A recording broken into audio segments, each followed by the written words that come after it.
నిజ నిర్ధారణకు అంతిమ నిర్ణయం DNA టెస్ట్.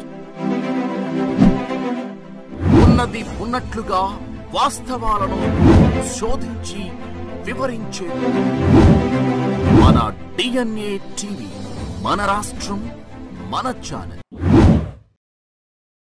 అందరికీ నమస్కారం. ముఖ్యంగా ఈరోజు ఈ భవన నిర్మాణానికి సహకరించిన పెద్దలతో పాటు మాకు ఆర్థికంగాను మానసికమైనటువంటి ధైర్యాన్ని ఇచ్చినటువంటి మానవుడు మల్లాడి కృష్ణారావు గారు, వారు బిల్డింగ్ చూడటానికి వాళ్ళు వచ్చిన శుభ సందర్భంలో ఈ సమావేశం ఏర్పాటు చేయడం జరిగింది. ఈ బిల్డింగ్ యొక్క ఉద్దేశం ఏమిటంటే, గతంలో కూడా చెప్పాను నేను, ఇక్కడికి వచ్చేటువంటి ఇక్కడ ఆల్ ఇండియా మెడికల్ ఇన్స్టిట్యూట్ వస్తుంది. వైద్య నిమిత్తం మన సామాజిక వర్గానికి చెందిన పేదవాళ్ళందరూ కూడా ఇక్కడికి వచ్చేటువంటి అవకాశం ఎక్కువగా ఉంది. చేత వాళ్ళందరూ ఉండటానికి, అలాగే వివిధ రకాలైన ట్రైనింగ్స్, కాంపిటేటివ్ ఎగ్జామ్స్కి వచ్చే పిల్లల కోసం, అలాగే వ్యాపార రీత్యా వచ్చేవాళ్ళు ఇక్కడ ఉండే నిమిత్తంగా ఇది ప్లాన్ చేయడం జరిగింది. దీన్ని దేవుడి దేవల అందరూ కూడా బాగా సహకరించారు. సుమారుగా ఇది ఒక ₹1 కోటి ప్రాజెక్టు అయిపోవచ్చింది. దీన్ని నవంబర్ 15వ తారీఖున ఉదయం 6:45 గౌరవనీయులైనటువంటి శ్రీ మల్లాడి కృష్ణారావు గారి అమృత హస్తాల మీదుగా దీన్ని ప్రారంభం చేస్తున్నాం. దయగలిగిన పెద్దలందరూ కూడా, సంఘీయులందరూ కూడా ఈ యొక్క కార్యక్రమానికి వచ్చి జయప్రదం చేయవలసిందిగా మిమ్మల్ని అందరినీ ప్రార్థిస్తున్నాం. అలాగే ఈ కార్యక్రమంలో భాగస్వామ్యులైన వారందరూ కూడా బిల్డరు నడపదటి నారాయణమూర్తి గారు కానీ, అలాగే పెద్దలు ఒడు లక్ష్మీనారాయణ గారు, ఇంకా అందరూ ప్రసాద్ వర్మ గారు, అందరూ కూడా ₹1,00,000 తక్కువ ఆర్థిక సహాయం అందించి ఈ మార్కార్యంలో వాళ్ళందరూ కూడా భాగస్వాములు అయ్యారు. ఇది చాలా మాకు తృప్తినిచ్చింది. ఇది నవంబర్ 15వ తారీఖున కృష్ణారావు గారి చేతుల మీదుగా దీన్ని ప్రారంభిస్తామని మీ అందరికీ సవినయంగా మనం చేస్తూ, మీ అందరూ కూడా ఈ కార్యక్రమంలో భాగస్వాములు అయ్యి దీన్ని జయప్రదం చేయవలసిందిగా మిమ్మల్ని అందరినీ ప్రార్థిస్తున్నాం. నమస్కారం అందరికీ. ఈరోజు పెద్దలు ఈ భవన నిర్మాణానికి మొట్టమొదటిగా ₹15 లక్షల ఆయన వాగ్దానం చేసిన రోజునే మాకు ఫండ్ అంత ధైర్యం వచ్చింది. అప్పటి వరకు స్తబ్దతలో ఆగిపోయి ఉన్నాము. ఎలా చేస్తాం, ముందుకు ఎలా వెళ్తాము, డబ్బులు మన దగ్గర లేవు. ఒక ₹6 లక్షల మాత్రమే సంగమం దగ్గర డబ్బులు ఉన్నాయి. తర్వాత ఎలా వెళ్ళాలి అని మేము సందిగ్ధంలో ఉన్న సందర్భంలో మహాదాత మల్లాడి వంశస్థుడు కృష్ణారావు గారు, నిజంగా కొంతమంది కారణజన్ములు ఉంటారు, వారిలో అలా చెప్పుకోవాల్సిన వారు కృష్ణారావు గారు. ఏది పొగడటం కాదు, ఊరినే మాటలు చెప్పడం వేరు. రాజకీయ నాయకులు ఎన్నో చెప్పుకుంటారు, కానీ ఆచరణలో ఏమీ చేయరు. చాలామంది ఎవరిని మనం కించపరచను. ఎంతోమంది దాతలు వచ్చారు. ఇక్కడ ఈ భవనానికి ముందుకొచ్చి సంధానించిన వాళ్ళు ఇక్కడ అందరికంటే పెద్ద ఆయన ఉన్నారు. మాకు నడకుంది కుటుంబరావుని, ఆయన ఆటో నడుపు మామూలు మెకానిక్. అట్లా వరకు ఆయన టైలర్ వృత్తి చేసుకుని ఆయన ₹1,50,000 ఈ విధంగా అందరూ కూడా ముందుకు వచ్చి మాకు ఆర్థికంగా విరాళాలు ఇచ్చి ఈ భవన నిర్మాణానికి తోడ్పడి వాళ్ళందరికీ పేరున, ఎందుకంటే అందరి పేర్లు ఇప్పుడు చెప్పడం సందర్భం కాదు. రేపు వేదిక మీద సభాముఖంగా అన్ని వివరాలు తెలియజేస్తాం. ఎంత జరుగుతుంటే, ఎంత కష్టపడి చేస్తుంటే వెనకాల కొంచెం చిన్న రాళ్ళేసేవాళ్ళు ఉంటారు. అవన్నీ పట్టించుకోవాల్సిన అవసరం లేదు, వాటితో సంబంధం లేదు. ఇది ముందుకెళ్తాం. ఇది అంకురార్పణ. మనకి విజయవాడలో ఇదో ప్రయోగం. నిజంగా ఈ మరీ లేని తమ్ముడు వచ్చి అన్నం కూడా పెట్టాలని మేము కొంతమంది మనమే భోజనం కూడా ఏర్పాటు చేయాలి, డబ్బులు ఖర్చు పెట్టుకోని వాళ్ళకని ఆలోచన ఉంది. పెద్దలు మీలాంటి వారు అందరూ సహకరిస్తే అది పెద్ద సమస్య కాదు. ఇవాళ మనమే ఎవరో ఒక అమ్మాయి పాపం, ఒక ఎవరో ఉంటారు భర్త బాగా ఎవరు లేని వాళ్ళు ఉండి అలాంటి వాళ్ళతో వంట చేయించైనా కూడా భోజనం కూడా పెట్టాలని మా మూర్తి గారు మేమంతా కూడా అనుకుంటున్నాం. ఈ సందర్భంగా మా మూర్తి గారికి ప్రత్యేకించి ధన్యవాదాలు చెప్పాలి. ఎందుకంటే ఈ భవనం మొదలుపెట్టేటప్పుడు ఏమండి నన్ను మొదలు పెట్టమంటున్నారు మీరు, ఈ డబ్బులు 6 లక్షలతో నేను ఏం చేయగలను అని ఆయన అభిప్రాయం వ్యక్తం చేశారు. కానీ ప్రసాద్ గారు ఏమన్నారంటే, మీకు ఎందుకండి, మీకు రేపు 2-3 రోజుల్లో 10 లక్షలు ఏర్పాటు చేస్తాను, మీరు మొదలు పెట్టండి సార్ అంటే వారు మళ్ళీ భార్యాభర్తలు కూర్చొని పూజ చేసి మళ్ళీ కొబ్బరికాయ కొట్టి మరి మొదలు పెట్టడం. డబ్బులు ఎంత వచ్చినా రాకపోయినా ఆయనకి ఇచ్చామా ఇవ్వలేదు కదా, పని ఆపకుండా ఈ రోజు కూడా వర్క్ జరిగింది. Drainage underground drainage collection, cable, current wire కూడా అండర్గ్రౌండ్ నుంచి వేశారు. పైన వైర్లు కనపడకూడదు. ఆయన ఏంటంటే రాజీ లేకుండా కన్స్ట్రక్షన్ చేస్తారు. ఆయన మంచి బిల్డర్. విజయవాడలో మన కమ్యూనిటీలోనే కాకుండా చాలా నంబర్ 1 బిల్డర్గా ఆయన పేరు తెచ్చుకున్నారు. ఎక్కడ రాజీ పడరు ఆయన. నేను కూడా కార్పెంటర్ ఈ బిల్డింగ్ ఫీల్డ్లో చిన్నప్పటి నుంచి చేసిన వాడిని, కానీ ఎక్కడ రాజీ పడరు, ఎవరి మాట వినరు. ఆయన చేయదలుచుకుంది ఏదో ఖచ్చితంగా ఆయన అలాగే క్వాలిటీ మెయింటైన్ చేస్తారు. ఆయనకి ప్రత్యేకించి ధన్యవాదాలు చెప్తున్నాను. తర్వాత మిత్రులందరూ మాకు ఎవరో కూడా ఇక్కడ వ్యతిరేకించడం కానీ విమర్శించడం కానీ ఇప్పటివరకు ఎలాంటివి జరగలేదు. కనుక రేపు మన కృష్ణారావు గారి అమృత హస్తాలతో ఈ కార్యక్రమాన్ని, ఈ బిల్డింగ్ని ప్రారంభించి రాష్ట్ర వ్యాప్తంగా ఉన్న మన కమ్యూనిటీకి అందరికీ కూడా విజయవాడలో చేశారు. అంటే ఈ క్రెడిట్ అంతా కూడా నా మూర్తి గారికి దొరుకుతుంది. ఎందుకంటే 100 గజాల్లో 5 స్టేర్లు వేయటం అంటే అది కొద్దిగా చాలా కాంప్లికేషన్. కానీ ఇక్కడ చేసాం. 3 స్లాబ్లు వేసే వరకు పర్మిషన్ లేదు. ఆయన నుంచి బతిమాలటం, అయ్యా మా ఉద్యోగాలు పోతే మేము మరి ఇబ్బంది పడతామని చెప్తే సరే అని చెప్పి అప్పుడు మళ్ళీ ప్లాన్ అప్రూవ్ చేయించి వాళ్ళకి అమౌంట్ అది కట్టి కంటిన్యూ చేశారు. ఏదైనా ఈ క్రెడిట్ అంతా మూర్తి గారికి దొరుకుతుంది. తర్వాత కథలు దీనికి ఒక నామకరణం అన్న చేస్తే కృష్ణారావు గారి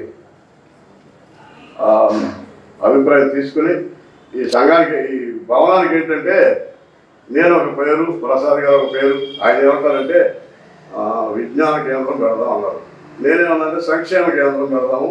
విజ్ఞానం అంటే లైబ్రరీకి, గ్రంథాలయానికి సంబంధించినది వర్తించుతుంది. సంక్షేమం మన సంఘం పేరే సంక్షేమ సంఘం, అందుకని సంక్షేమ కేంద్రం, వెల్ఫేర్ సెంటర్ అనే అభిప్రాయం నేను చెప్పాను.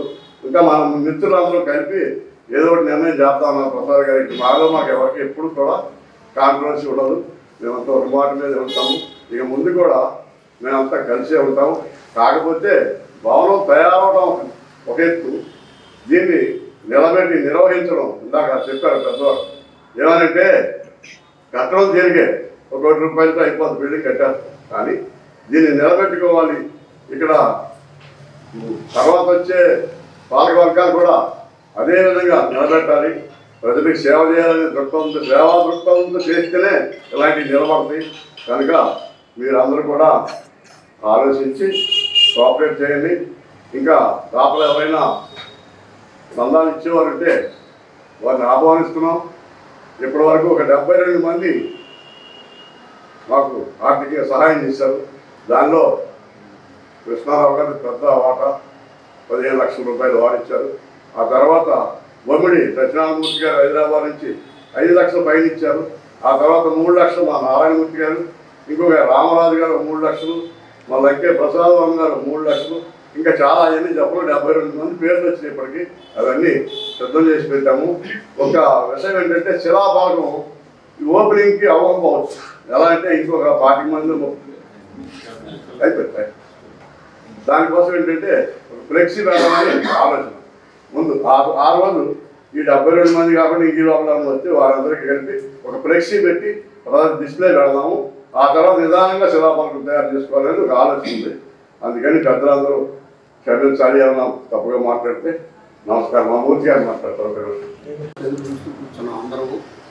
హరిప్రసాద్ గారు వచ్చి మనం కడదాము చేద్దాము అని చెప్పి ముందుకు వచ్చారు. ఆయనతో పాటు మేము కూడా కలిసి నడిచాము. ఈనాటికి ఆ కళ నెరవేరింది హరిప్రసాద్ గారి సంకల్పంతో. కాబట్టి ఇలాంటి భవనాలు అంటే మిగతా కమ్యూనిటీ అన్నీ కూడా ప్రతి విజయవాడలో అన్ని కమ్యూనిటీలకు భవనాలు. మన కమ్యూనిటీ 1,50,000 వాటర్లు ఉండాలి, కానీ ఇక్కడ భవనం లేదు. ఎట్లా కూడా నిర్మించాలని పట్టుకొచ్చాం. భగవంతుడి దయ వల్ల మీ అందరి సహకారంతో భవనాన్ని నిర్మించుకోగలిగాం. ఇలాంటి భవనాలు ఇంకా రాష్ట్రంలో కట్టి మన కమ్యూనిటీ అంతా కూడా అభివృద్ధి చెందాలని మనసా వాచ కోరుకుంటూ రావడం అందరినీ ఆశీర్వదిస్తూ నాకు ఒక దిశాన్ని సృష్టించడం చాలా సంతోషించిన విషయం.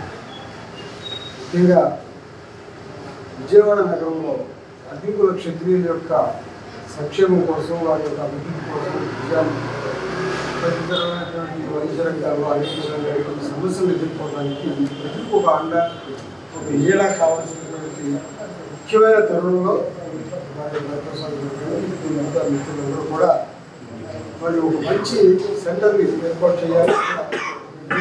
కానీ వెల్ఫేర్ అసోసియేషన్ కానీ కట్టాలి తీసుకురావాలనే ఉద్దేశంతో ఏర్పాటు చేయడం జరిగింది. ఈ ఏర్పాటులో పెద్దలందరూ చెప్పారు, ఎవరెవరు పాత్ర వహించడం అంతా చాలా లిమిటెడ్ టైంలో అనుకున్నట్టుగా చాలా అద్భుతమైనటువంటి బిల్డింగ్ తయారైంది.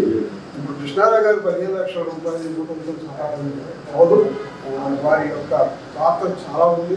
ఎందుకంటే గిరిపుల క్షత్రియులకి మరి కావలసినటువంటి వసతులన్నీ కూడా విద్యలో కానీ ఉపాధి రంగంలో కానీ ఢిల్లీ స్థాయిలో అనేకమైనటువంటి స్కీమ్స్ ఉంటాయి.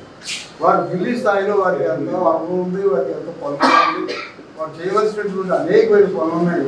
ఆ విధంగా వారి యొక్క సేవలు మనం ఉపయోగించుకుని ఈ మరి కృష్ణా జిల్లాలో వచ్చినప్పటికీ దాదాపు కృష్ణా జిల్లా పార్లమెంట్ నియోజకవర్గంలో 150,000 మంది ఓటర్స్ ఉన్నారు. అదేవిధంగా ఎన్టీఆర్ జిల్లాలో కూడా 150,000 మంది ఓటర్స్ ఉన్నారండి. ఇక్కడ ఒక 4 నియోజకవర్గాల్లోనూ, కృష్ణా జిల్లాలో ఒక 4 నియోజకవర్గాల్లోనూ, అసెంబ్లీ నియోజకవర్గాల్లోనూ అత్యధికమైనటువంటి జనాభా ఉన్నారు. ఇక్కడ సముద్ర తీర ప్రాంతం దాదాపు 120 కిలోమీటర్ల సముద్ర తీరం ఉంది. అదేవిధంగా కృష్ణానది ఉంది. అనేకమైనటువంటి వృత్తికి సంబంధించింది, వైద్యానికి సంబంధించింది అన్ని సమస్యలకి మీరు మాకు అండగా ఉండి మా యొక్క సమస్యలకి సమాధానం తగినటువంటి విధంగా ఆయా ప్రభుత్వ అధికారులతో కానీ మరి మంత్రులతో కానీ వారితో మాట్లాడి ఈ యొక్క సంక్షేమ భవనాన్ని ఒక అద్భుతమైనటువంటి కేంద్రంగా తీర్చిదిద్దడంలో మీరు ప్రముఖమైన పాత్ర వహించవలసిందిగా కోరుతూ ఈ అవకాశం ఇచ్చిన మీ మొదటికి నా హృదయపూర్వక నమస్కారం. అందరికీ నమస్కారం. ఈరోజు మన విజయవాడ సెంటర్లో నడిపడుతున్న మంచి ఉద్దేశంతో రాబోయే రోజుల్లో పిల్లలు అలాగే హాస్పిటల్కి వచ్చేవారు కానీ ఇంకా వివిధ పనుల మీద వచ్చి ఇబ్బందులు పడుతున్న వారికి ఒక చిన్న బిల్డింగ్ని ఇక్కడ తయారు చేయాలన్న ఉద్దేశంతో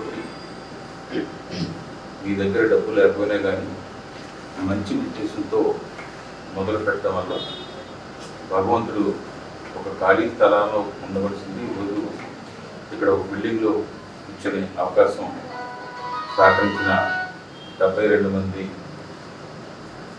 దాతలు.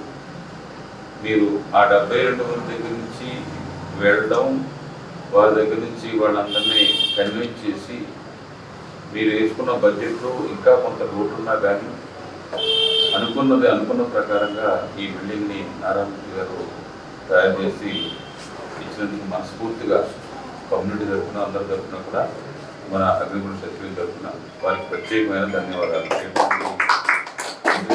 ఈ పని చేస్తే లాభం వస్తుందా ఇంకోటి కాకుండా డబ్బులు లేకుండా కానీ ముందుకి వెళుతూ చేసుకొచ్చారు. నేను గతంలో వచ్చినప్పుడే ఆ విషయాలన్నీ కూడా చెప్పాను. అలాగే మీరు నవంబర్ 15వ తారీఖున దీన్ని ఓపెన్ చేయాలన్నప్పుడు ఈ కమ్యూనిటీకి సంబంధించిన సేవలు చేసిన వారు, అలాగే రాజకీయంగా పదవులు ఉన్నవాళ్ళు, ముందుకు పదవుల్లో లేకపోయినా కానీ ఈ సంఘానికి ద్వారాగా సేవలు అందించిన వారు, అదే కాకుండా వివిధ వృత్తుల్లో ఉండి సంఘం కోసం, పిల్లల కోసమో ఏదో ఒక కొంతమంది చదివించడం కోసమో, కొంతమంది పేషెంట్ని ఆదుకునే విషయంలో కానీ సహకరించిన వారందరినీ కూడా గుర్తించి పార్టీగా చూడకుండా ఈ కార్యక్రమానికి అందరినీ కూడా మీరు పిలవాలని చెప్పేసి నా కోరిక. అలాగే 14 ఈ సబ్ క్యాస్ట్లో ఉన్నవారు ఫిషర్మెన్ కమ్యూనిటీకి సంబంధించిన మిగతా వాళ్ళందరికీ కూడా, అందులో ముఖ్యమైన వాడికి, సంఘం కోసం పాటుపడిన వాడికి, ముఖ్యమైన వారికి కూడా ఈ కార్యక్రమంలో వాళ్ళని ఇన్వాల్వ్ చేయమని చెప్పేసి మిమ్మల్ని అందరినీ కూడా కోరుతున్నాం. అలాగే మనం బిల్డింగ్ కట్టిన తర్వాత మళ్ళీ దాని తర్వాత దానికి మెయింటెనెన్స్ విషయంలో కానీ, అలాగే రాబోయే రోజుల్లో ఇంకా ఏదన్నా కొన్ని కార్యక్రమాలు తీసుకునేటప్పుడు కూడా మళ్ళీ కొంతమంది దీనికి సహాయం చేయవలసిన పరిస్థితులు కూడా వస్తాయి. అటువంటి కార్యక్రమాన్ని కూడా మనం ఆ రోజు ఫంక్షన్ టైంలో మీరు కష్టపడ్డదానికి చెప్తూ రాబోయే రోజుల్లో ఈ విధంగా చేద్దామని అనుకుంటున్నాం, సహకరించండి అన్న మాటని కూడా మీరు త్వరగా చెప్పినట్టయితే కొంతమంది మళ్ళీ స్పందించి ఇంకా మంచి కార్యక్రమాలు చేయడానికి అవకాశం కలుగుతుంది. అందుకని ఇక్కడ నేను సడన్గా ఈరోజు వస్తున్నానని చెప్పేసి చెప్పడం జరిగింది. నిన్న చెప్పాను, నేను సడన్గా వచ్చేదాన్ని ఈవేళ మంచి కొద్దిగా బయలుదేరి 2 గంటలకు వస్తానన్నా కానీ 2:30 వరకు యానంలో బయలుదేరలేకపోయాను. ఇప్పుడు వచ్చిన వెంటనే డైరెక్ట్గా మీ దగ్గరికి వచ్చాను. మళ్ళీ నేను స్నేహితులు కావాలి, కలిసి మీరు ఫంక్షన్ విషయంలో అందరినీ కూడా ఏ ఒక్కరిని కూడా విమర్శలు కానీ ఇంకోటి కానీ లేకుండా, వారు 72 మందిని కూడా వాళ్ళు 5,000 ఇచ్చినా 10,000 ఇచ్చినా కూడా పెద్ద అమౌంట్ ఇచ్చిన వాళ్ళనే కాకుండా వారందరినీ కూడా ఆ సభలో గౌరవించేలాగా ఈ 72 మంది తర్వాత ఇప్పుడు మళ్ళీ ఇంకా ఇచ్చేవాళ్ళు కూడా ఆ సభలో వాళ్ళని గౌరవించేలాగా చేయమని చెప్పేసి నేను కూడా మిగతా వాళ్ళ నాయకులతో అంటూ కూడా మాట్లాడి, ఎవరైతే సహాయం చేస్తానని ఇంకా చేయలేదు, ఇంకా చేయలేని వాళ్ళని కూడా నేను మళ్ళీ మాట్లాడి వాళ్ళతో కూడా ఇప్పించేలాగా ఏర్పాట్లు చేస్తానని చెప్పేసి మీ అందరికి కూడా తెలియజేస్తూ, రాబోయే రోజుల్లో మీరు చేసే కార్యక్రమంలో తప్పనిసరిగా నా సహాయం కూడా మీకు ఉంటుందని చెప్పేసి విషయాల్లో అనేక సంవత్సరాలుగా ఉన్న వ్యక్తిగా ఎటువంటి ఆశించకుండా చేసే కార్యక్రమాల్లో తప్పనిసరిగా మీకు నా సపోర్ట్ ఉంటుందని చెప్పేసి తెలియజేస్తాను. నా పేరు నేతా టీచర్. ఇంతకుముందు విజయవాడ నగర అగ్నిపక్షత్రియ అధ్యక్షుడిగా ఉండేవాడిని. ఈ నగరంలో ఎంతోమంది జీవిస్తూ ఉన్నారు అగ్నిపక్షత్రియులు. అలాగే వివిధ పనుల నిమిత్తం ఎంతోమంది రాష్ట్ర నలుమూల నుంచి ఈ విజయవాడకి రావడం జరుగుతుంది. అలాగే ఇప్పుడు రాజధానిగా కూడా ఏర్పడటంతో వాళ్ళ పనుల నిమిత్తం కావచ్చు, లేదంటే ఇక్కడ ఎయిమ్స్ లాంటి ప్రతిష్టాత్మకమైనటువంటి హాస్పిటల్ ఒకటి ఏర్పాటు చేయడం వల్ల ఆ హాస్పిటల్ కూడా ఎంతోమంది వస్తూ ఉంటారు. వాళ్ళంతా కూడా విజయవాడలో హోటల్స్లో ఉండాలన్నా లేదు, వాళ్ళకి అకామిడేషన్ కూడా చాలా కష్టం అవుతుంది. అలాంటి పరిస్థితుల్లో ఇక్కడ ఒక భవనం ఉండి వాళ్ళకి మనం వచ్చిన వాళ్ళకి కనుక ఇక్కడ నివసించడానికి ఉపయోగపడేటికి మనం భవనం ఉంటే బాగుంటుందనే ఉద్దేశంతో ఆ రోజు పెద్దలంతా కలిసి ఆలోచన చేయడం, దానికి తగ్గట్టుగా ఇక్కడ ఒక స్థలం దొరకడం, ఆ స్థలానికి అప్పుడు ఉన్న నిధులతోటి ఆ స్థలాన్ని కొనుగోలు చేయడం, ఆ తర్వాత డబ్బులు లేకపోయినా కూడా ఫస్ట్ మనం స్టార్ట్ చేస్తే ముందుకు వస్తారు, మన పెద్దలు దాతలు ముందుకు వస్తారు కాబట్టి మనం నిర్మాణం చేయాలనే ఉద్దేశంతో ఆ రోజు అందరూ కూడా దీనికి నిర్మాణం చేయడానికి ఇతోధికంగా సహకారం అందించి అందరూ కూడా సహకరించారు. అలాగే మల్లాడి కృష్ణారావు గారు పెద్ద మొత్తం రావడం జరిగింది. అలాగే ఇంకా చాలా మంది రాజకీయ ప్రముఖులు, అలాగే వ్యాపార ప్రముఖులు, వాళ్ళంతా కూడా దీనికి నిర్మాణాన్ని సహకరించారు. దీన్ని నవంబర్ 15వ తారీఖు ఈ భవనాన్ని ప్రారంభించాలని చెప్పేసి అందరూ పెద్దలందరూ కూడా నిర్ణయించడం జరిగింది. భవిష్యత్తులో ఈ భవనాన్ని కేంద్రంగా చేసుకుని రాష్ట్రంలో ఉన్నటువంటి అగ్నిపక్షులందరినీ కూడా ఏకతాటి మీద తీసుకొచ్చే ప్రయత్నాలు జరుగుతాయి. అలాగే వాళ్ళని రాజకీయంగా సామాజికంగా కూడా అభివృద్ధి చేయడానికి ఎలాంటి కార్యక్రమాలు చేయాలి, మనం ఎలా చేస్తే మన జాతి ముందుకెళ్తుందనే దాని మీద ఇక్కడి నుంచే ఇది ఒక అడుగు అనుకుంటున్నాం. ఇక్కడి నుండే ఆ మిగిలిన కార్యక్రమాలన్నీ కూడా చేయడం జరుగుతుంది. అలాగే రాష్ట్రంలో ఉన్నటువంటి నలుమూలలో ఉన్నటువంటి ప్రతి ఒక్క అగ్నిపక్షత్రియుడికి కూడా ఇది ఒక ఉపయోగకరమైనదిగా దీన్ని తీర్చిదిద్ది ప్రతి ఒక్కరిని కూడా దీనిలో భాగస్వామ్యం చేసి, అలాగే వాళ్ళందరికీ కూడా రాజకీయంగా సామాజికంగా విద్యాపరంగా కూడా వాళ్ళని ఎలా డెవలప్ చేయాలి, ఇక్కడ రకరకాల కోచింగ్ సెంటర్లన్నీ కూడా ఈరోజు విజయవాడ కేంద్రంగా రావడం జరిగింది. వాళ్ళని ఇక్కడ ఎవరు ఇంట్రెస్ట్ ఉన్నవాడు చదువుకునే వాళ్ళు ఉంటే కనుక కోచింగ్ తీసుకోవడానికి కానీ వాడికి కానీ వస్తే వాళ్ళకి ఇక్కడ అకామిడేషన్ ఏర్పాటు చేసి వాళ్ళకు కూడా సహకరించి వాళ్ళు కూడా విద్యాపరంగా కూడా అభివృద్ధి చెందేటట్టు చేయడం, అలాగే రేపు రాబోయే కాలంలో రాజకీయంగా కూడా ఎలా ఎదగాలి, ఎలా మనం ముందుకెళ్లాలనే దాని మీద కూడా ఇక్కడ పెద్ద ఎత్తున చర్చలు చేసి దాని మీద నిర్మాణాత్మకంగా యజ్ఞకృషి సంఘాన్ని తీర్చిదిద్దే ఆలోచన చేయడం జరుగుతుంది.